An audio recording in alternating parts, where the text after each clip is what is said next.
All right, welcome back. So in this video, we're looking at code.org. This is another challenge activity, and this happens to be change the visuals.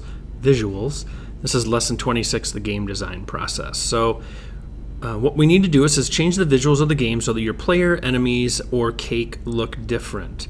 So I already added in a previous video the ladybugs. Then what we really need to do is the player and the cake.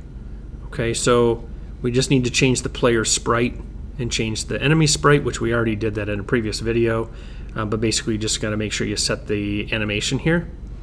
All right, and then so we're just looking for the cake and the player. And if you go to animations, there should be an alien walk, right?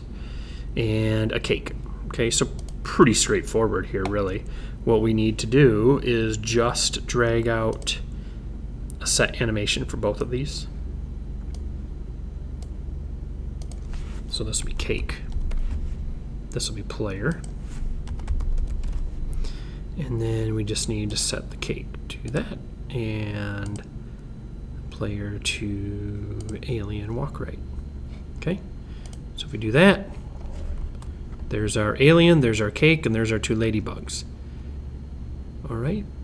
So that's really all you have to do with this, is just change the sprite. In the next video, we'll talk about moving them. There's a lot of other code we have to do here. We have to move the player, displace enemies, all that sort of stuff.